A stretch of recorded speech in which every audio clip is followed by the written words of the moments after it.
ஓம் சாந்தி. முரளி தேதி 17/6/2026 காலை முரளி பாப்தாதா மதுபன்.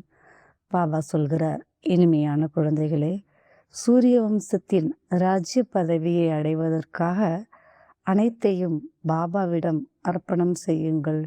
சூரிய வம்சத்தின் ராஜ்ய பதவி என்றால் ஏர் கண்டிஷன் டிக்கெட் ஆகும். கேள்வி: இந்த உலகில் குழந்தைகளாகிய உங்களைப் போன்று மகிழ்ச்சியின் கூடவே அதிர்ஷ்டமும் நிறைந்தவர் யாரும் இல்லை. எப்படி? பதில்: குழந்தைகளாகிய உங்களின் முன்பாக எல்லைக்கு அப்பாற்பட்ட தந்தை இருக்கிறார். அவரிடமிருந்து எல்லைக்கு அப்பாற்பட்ட ஆஸ்தி கிடைத்து கொண்டிருக்கிறது. நீங்கள் இந்த சமயம் எல்லைக்கு அப்பாற்பட்ட தந்தை, ஆசிரியர் மற்றும் சத்குரு உடையவராக ஆகி அவரிடமிருந்து எல்லைக்கு அப்பாற்பட்ட பலனை அடைகிறீர்கள். உலகினருக்கு அவரை தெரியவே தெரியாது எனும்போது உங்களை போன்ற மகிழ்ச்சியின் கூடவே அதிர்ஷ்டமும் மிக்கவர் யாரும் இருக்க முடியாது. பாடல்: உயர்ந்த குஷியின் அதிர்ஷ்டம் நிறைந்தவர். ஓம் சாந்தி. இப்போது நாம் பிராமண சம்பிரதாயத்தினராக இருக்கின்றோம், பிறகு தெய்வீக சம்பிரதாயத்தவராக போகின்றோம் என பிராமண குல பூஷண குழந்தைகள் அறிவீர்கள். குழந்தைகளுக்கு தந்தை அமர்ந்து புரிய வைக்கிறார். இப்பொழுது எல்லைக்கு அப்பாற்பட்ட தந்தை நம் முன்பாக இருக்கிறார். மேலும் அவரிடமிருந்து எல்லைக்கு அப்பாற்பட்ட ஆஸ்தி கிடைத்து கொண்டிருக்கிறது எனும்போது வேறென்ன வேண்டும்? பக்தி மார்க்கம் எப்போது இருந்து நடக்கிறது என்பது யாருக்கும் தெரியாது. பக்தி மார்க்கத்தில் பக்தர்கள் பகவானை, அதாவது பிரிய தர்ஷினிகள் பிரிய தர்ஷனை நினைவு செய்கின்றனர். ஆனால் அவரை தெரியாது என்பதே அதிசயமான ஒன்று. பிரிய தர்ஷினிகளுக்கு பிரிய தர்ஷனை தெரியாது என எப்போதாவது பார்த்ததுண்டா? இல்லாவிட்டால் எப்படி நினைவு செய்வது? பகவான் அனைவரின் தந்தையாக இருப்பவர். குழந்தைகள் தந்தையை நினைவு செய்கின்றனர். ஆனால் அறிமுகம் இல்லாமல் நினைவு செய்வது அனைத்தும் வீணாக போகிறது. ஆகையால் இவ்விதமாக நினைவு செய்வதால் எந்த லாபமும் கிடைப்பதில்லை. நினைவு செய்து யாரும் அந்த லட்சியத்தை அடைவதில்லை. பகவான் யார், அவரிடமிருந்து என்ன கிடைக்கும், வேறு யாரும் இதனை புரிந்து கொள்ளவில்லை. எவ்வளவு தர்மங்கள் கிறிஸ்து, புத்தர் போன்ற போதகர்களை, அதாவது தர்ம ஸ்தாபகர்களை பின்பற்றுபவர்கள் நினைவு செய்கின்றனர். ஆனால் அவர்கள் நினைவு செய்வதால் நமக்கு என்ன கிடைக்கும் என்பதை அறியவில்லை. இதைவிட உலகிய கல்வியே மேல். லட்சியம், இலக்கு புத்தியிலோ இருக்கும். தந்தையிடமிருந்து என்ன கிடைக்கும்? ஆசிரியரிடமிருந்து என்ன கிடைக்கும்? குருவிடமிருந்து என்ன கிடைக்கும்? இதை யாராலும் புரிந்து கொள்ள முடியாது. நீங்கள் இங்கே தந்தை மற்றும் ஆசிரியர் சத்குருவினுடையவராக ஆகிறீர்கள். தந்தை மற்றும் ஆசிரியரை விட குரு உயர்ந்தவராக ஆகிறார். நாம் தந்தை உடையவர்களாக ஆகியுள்ளோம் என இப்பொழுது குழந்தைகளாகிய உங்களுக்கு நிச்சயம் ஏற்பட்டுள்ளது. பாபா நம்மை 5000 ஆண்டுகளுக்கு முன்பு போல சொர்க்கத்தின் எஜமானர் ஆக்குகிறார், அல்லது சாந்தி தாமத்தின் எஜமானன் ஆக்குகிறார். தந்தை சொல்கிறார், செல்லமான குழந்தைகளே, நீங்கள் என்னிடமிருந்து உங்களின் ஆசியை எடுப்பீர்கள் அல்லவா? ஆம் பாபா, ஏன் எடுக்க மாட்டோம் என அனைவரும் சொல்கின்றனர். நல்லது. சந்திரவம்சத்தின் ராமரின் பதவியை அடைவதில் திருப்தியா? உங்களுக்கு என்ன வேண்டும்? தந்தை பரிசு கொண்டு வந்திருக்கிறார். நீங்கள் சூரிய வம்சத்தின் லட்சுமியை மணமுடிப்பீர்களா, அல்லது சந்திரவம்சத்தின் சீதையா? நீங்கள் உங்களின் முகத்தை பாருங்கள். ஸ்ரீ நாராயணரை அல்லது ஸ்ரீ லக்ஷ்மியை மணமுடிக்க தகுதி வாய்ந்தவர்களா? தகுதி வாய்ந்தவராய் ஆகாமல் எப்படி மனம் முடிக்க முடியும்? இப்போது தந்தை அமர்ந்து புரிய வைக்கிறார். கல்பத்திற்கு முன்பு எப்படி புரிய வைத்தாரோ அதே போல மீண்டும் இப்போதும் கூட புரிய வைத்து கொண்டிருக்கிறார். நீங்கள் மீண்டும் வந்து ஆஸ்தியை எடுத்து கொண்டிருக்கிறீர்கள். உங்கள் லட்சியமும் குறிக்கோளுமே எல்லைக்கப்பாற்பட்ட தந்தையிடமிருந்து எல்லைக்கப்பாற்பட்ட ஆஸ்தியை எடுப்பதாகும். அது சூரிய வம்சத்தின் ராஜ்ய பதவி.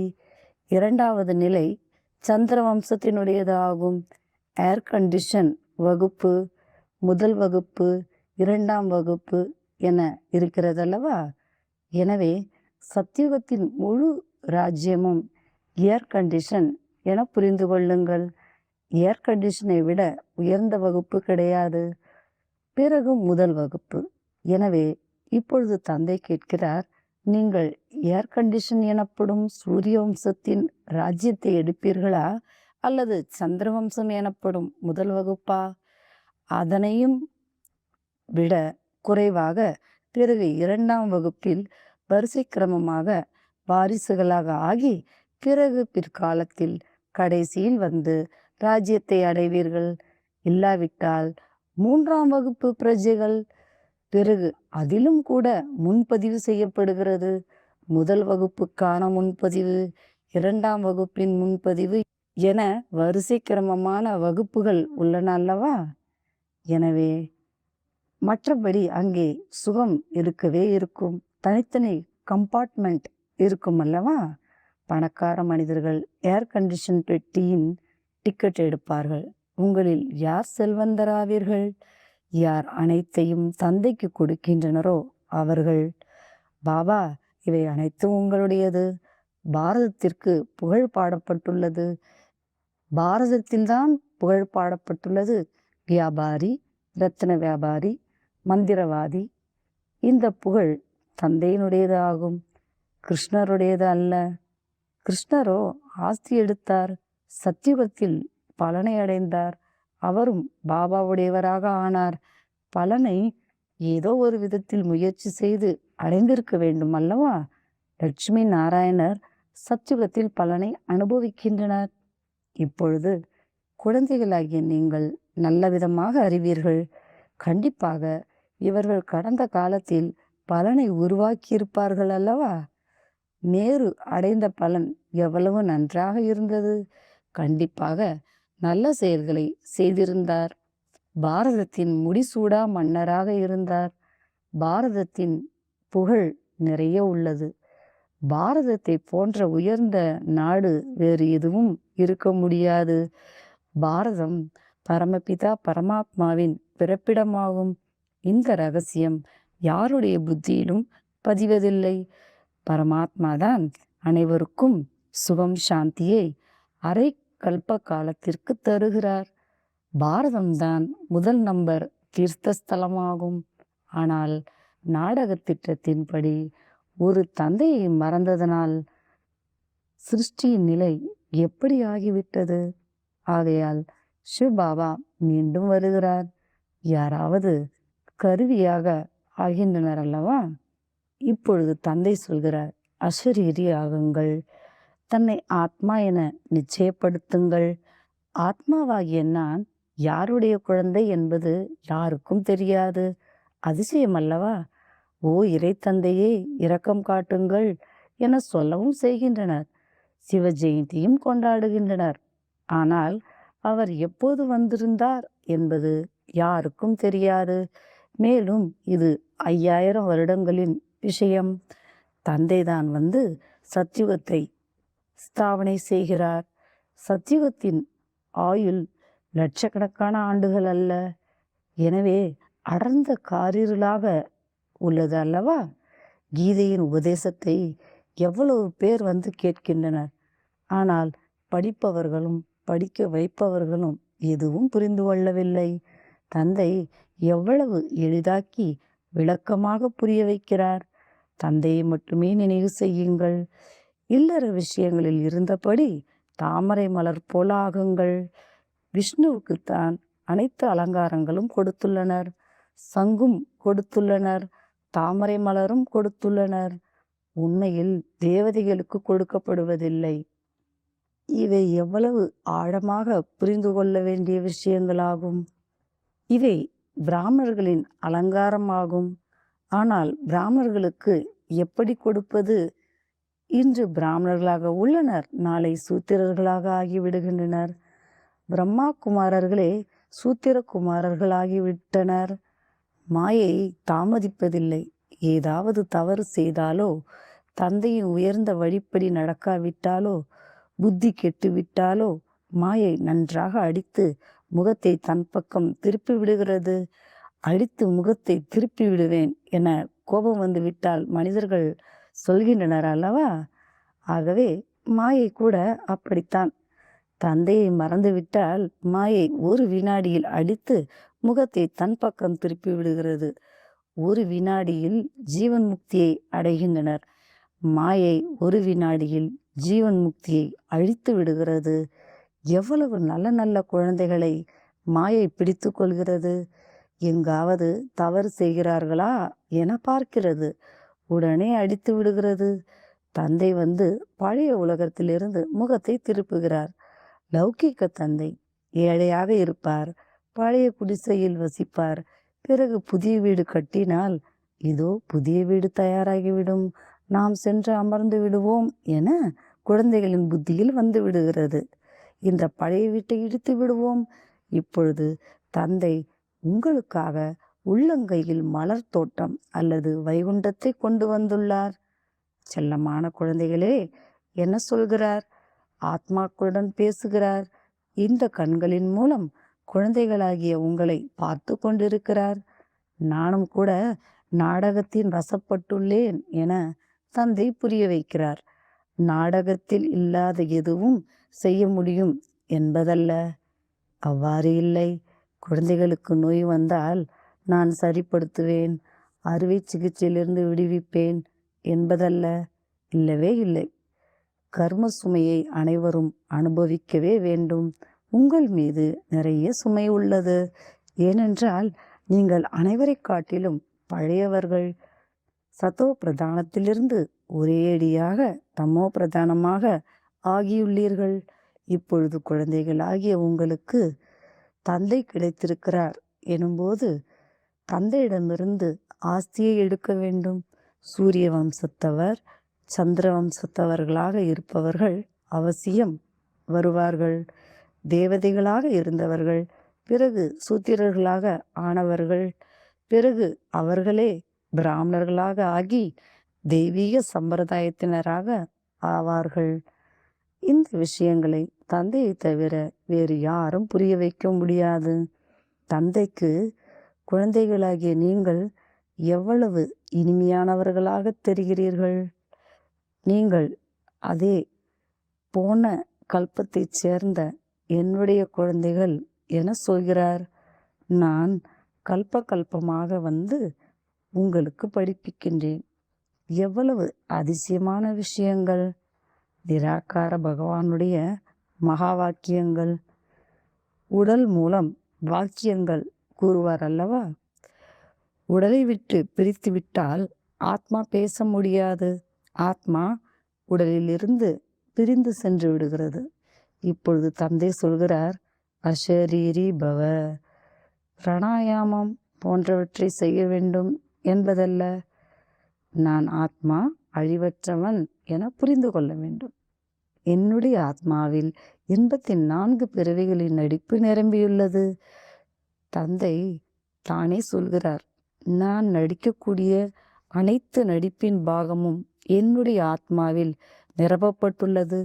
பக்தி மார்க்கத்தில் அங்கே அதற்கான நடிப்பும் நடக்கிறது. ஞான மார்க்கத்தில் இங்கே வந்து ஞானத்தை கொடுக்கிறேன். பக்தி மார்க்கத்தினருக்கு ஞானமே தெரியாது. யாராயினும் சாராயத்தை குடிக்காவிட்டால் சுவை எப்படி தெரியும்? ஞானமும் கூட அடைந்து புரிந்து கொள்ளும் போதுதான் தெரிய வரும். ஞானத்தினால் சத்கதி உண்டாகும் எனும்போது ஞானக்கடல்தான் சத்கதியை வழங்க முடியும். நான் அனைவருக்கும் சத்கதி வழங்கும் வள்ளலாவேன் என தந்தை சொல்கிறார். சர்வோதயா தலைவர்கள் உள்ளனர் அல்லவா? எவ்வளவு விதவிதமானவர்கள் உள்ளனர். உண்மையில் அனைவரின் மீதும் இரக்கம் காட்டக்கூடியவர் தந்தையாவார். ஓ பகவானே, இரக்கம் காட்டுங்கள் என்று தந்தையிடம் சொல்கின்றனர். ஆக அனைவரின் மீதும் அவர் இரக்கம் காட்டுகிறார். மற்ற அனைவரும் எல்லைக்குட்பட்ட இரக்கம் காட்டுபவர்கள். தந்தை முழு உலகையும் சத்தோ பிரதானமாக ஆக்குகிறார். அதில் தத்துவங்களும் கூட சத்தோப்பிரதானமாகி விடுகின்றன. இந்த வேலையே பரமாத்மாவினுடையதாகும். எனவே சர்வோதயாவின் அர்த்தம் எவ்வளவு பெரியது! ஒரே அடியாக அனைவரின் மீதும் இரக்கம் காட்டி விடுகிறார். சொர்க்கத்தின் ஸ்தாபனையில் யாரும் துக்கமுள்ளவர்களாக ஆவதில்லை. அங்கே முதல் நம்பர் இருக்கைகள், வசதிகள் கிடைக்கும். துன்பங்கள் கொடுக்கக்கூடிய விலங்குகள், பூச்சிகள் போன்றவைகள் இருப்பதில்லை. அங்கும் கூட பெரிய மனிதர்களின் வீடு எவ்வளவு சுத்தமாக இருக்கும்! ஒருபோதும் நீங்கள் பூச்சிகளை பார்க்க முடியாது. கொசுக்கள் எதுவும் நுழைய முடியாது. சொர்க்கத்தில் வருவதற்கு எதற்கும் சக்தி கிடையாது. அழுக்காக்கக்கூடிய எந்த பொருளும் இருக்காது. மலர்கள் போன்றவற்றில் இயற்கையான நறுமணம் நிறைந்திருக்கும். சூட்சும வதனத்தில் உங்களுக்கு பாபா சோமரசம் குடிக்க வைக்கிறார். இப்பொழுது சூட்சும வதனத்தில் எதுவும் கிடையாது. இவை அனைத்தும் காட்சிகளாகும். இங்கே அமர்ந்தபடி நீங்கள் காட்சிகள் பார்க்கிறீர்கள். பாடலும் மிகவும் முதல் தரமானது. நமக்கு தந்தை கிடைத்துள்ளார், வேறு என்ன வேண்டும் என நீங்கள் அறிவீர்கள். எல்லைக்கு அப்பாற்பட்ட தந்தையிடமிருந்து எல்லைக்கு அப்பாற்பட்ட ஆஸ்தி எடுக்கிறோம் எனும்போது தந்தையை நினைவு செய்ய வேண்டும். தந்தையின் வழி புகழ் வாய்ந்தது. ஸ்ரீமத் படி நாம் உயர்ந்தலும் உயர்ந்தவராகிறோம். மற்ற அனைவருடையதும் அசுர வழியாகும். எனவே சத்யுகத்தில் எப்பொழுதும் சுகமாக இருந்தது, லட்சுமி நாராயணரின் ராஜ்யம் இருந்தது என அவர்கள் அறிவதில்லை. சிறு வயதில் அவர்களேதான் ராதா கிருஷ்ணராக இருந்தனர். அவர்களின் சரித்திரம் போன்றவை எதுவும் இல்லை. சொர்க்கத்தில் அனைத்து குழந்தைகளுமே மிகவும் முதல் தரமாக இருப்பார்கள். குறும்பு போன்ற எந்த விஷயமும் இருக்காது. நல்லது. இனிமையிலும் இனிமையான காணாமல் போய் கண்டெடுக்கப்பட்ட செல்ல குழந்தைகளுக்கு தாயும் தந்தையுமான பாப் தாதாவின் அன்பு நினைவுகளும் காலை வணக்கமும். ஆன்மீக குழந்தைகளுக்கு ஆன்மீக தந்தையின் நமஸ்காரம். தாரணைக்கான முக்கிய சாரம். முதலாவது, பழைய உலகத்திலிருந்து முகத்தை திருப்பி கொண்ட பின் மாயை தன் பக்கமாக முகத்தை திருப்பி கொள்ளுமாறு எந்த தவறும் செய்யக்கூடாது. ஸ்ரீமத்தை மீறக்கூடாது. தந்தையிடமிருந்து முழுமையாக ஆஸ்தியை பெற வேண்டும். இரண்டாவது, தந்தையிடம் தன்னுடைய அனைத்தையும் அர்ப்பணம் செய்து நிலையான வாரிசாகி சத்யுகத்தின் ஏர் கண்டிஷன் டிக்கெட்டை எடுக்க வேண்டும். லட்சியம் குறிக்கோளை புத்தியில் வைத்து முயற்சி செய்ய வேண்டும். வரதானம், சுயஸ்திதி மூலம் அனைத்து சூழ்நிலைகளையும் எதிர்கொள்ளக்கூடிய அவ்யக்த ஸ்திதியின் பயிற்சியாளர் ஆகுக. எப்பொழுது அவ்யக்த ஸ்திதி, அதாவது அவ்யக்த மனநிலையின் பயிற்சியின் பழக்கம் ஏற்பட்டு விடுமோ அப்போது சுயஸ்திதி மூலம் ஒவ்வொரு சூழ்நிலையையும் எதிர்கொள்ள முடியும். மேலும் இந்த பழக்கம் நீதிமன்றத்திற்கு செல்வதிலிருந்து காப்பாற்றிவிடும். எனவே இந்த பயிற்சியை எப்போது இயற்கையானதாக இயல்பானதாக ஆக்குகிறீர்களோ அப்போது இயற்கை சீற்றங்கள் வரும். ஏனென்றால் எதிர்கொள்பவர் சுயஸ்திதி மூலம் ஒவ்வொரு சூழ்நிலையையும் கடந்து செல்வதற்கான சக்தியை தாரணை செய்து விடுகிறார் என்றால் அப்பொழுது திரை விலகும். இதற்காக பழைய பழக்கங்களின் மீது, பழைய சம்ஸ்காரங்களின் மீது, பழைய விஷயங்கள் மீது முழுமையான வைராக்கியம் வேண்டும். ஸ்லோகன்: தன்னை நிமித்தமானவர் செய்பவர் என புரிந்து கொண்டீர்கள் என்றால் எந்த ஒரு காரியத்திலும் களைப்பு வர முடியாது. மாதேஸ்வரி ஜியின் விலைமதிப்பற்ற மகா வாக்கியங்கள். மனிதலோகம், தேவலோகம், பூத பிரேதங்களின் உலகம், இவற்றின் விஸ்தாரம். மனிதர்கள் பல கேள்வி கேட்கிறார்கள். பூதங்கள் என்று சொல்லப்படும் அசுத்த ஜீவாத்மாக்கள் இருப்பதாக சொல்லப்படுவது உண்மையா, கற்பனையா அல்லது சந்தேகத்திற்குரியதா? அதை பற்றி இன்று தெளிவாக புரிய வைக்கப்படுகின்றது. மனித ஆத்மாக்கள் பாவக்கர்மங்கள் செய்யும்போது அவைகள் அநேக விதமான தண்டனைகளை அனுபவிக்க வேண்டிய அவசியம் நேரிடுகிறது. மேலும் மனித பிறவியில்தான் அனுபவித்தாக வேண்டுமே தவிர மிருகங்கள் பறவைகளாக பிறந்து அல்ல. சுகம் துக்கம் அனுபவிப்பதற்கான உணர்வு மனிதர்களிடம் அதிகமாக உள்ளது, மிருகங்களிடம் அல்ல. இந்த சிருஷ்டி என்ற விளையாட்டில் முக்கிய பாட்ச் மனிதர்களுடையதாகும்.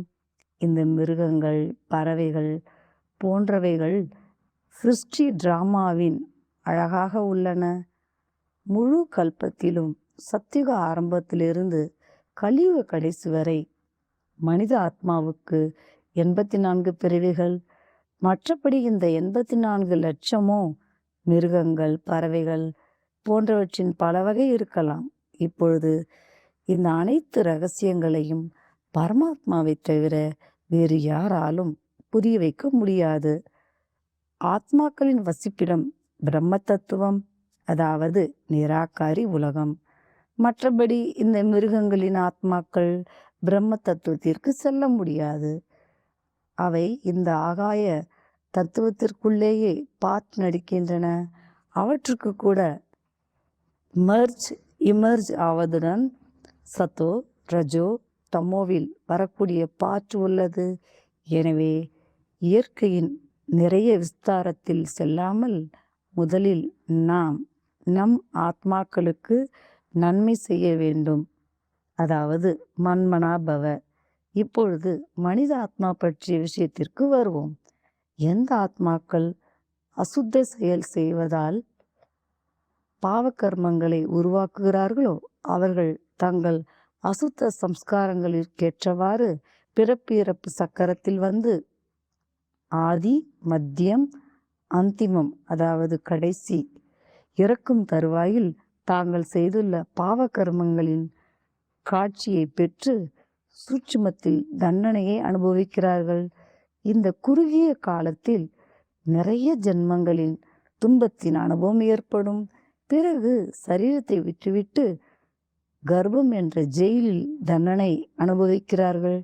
பிறகு சம்ஸ்காரங்களுக்கு ஏற்றவாறு அத்தகைய தாய் தந்தையரிடம் போய் பிறவி எடுத்து அங்கேயும் தங்கள் வாழ்க்கையில் சுகம் துக்கத்தை அனுபவிக்கின்றனர்.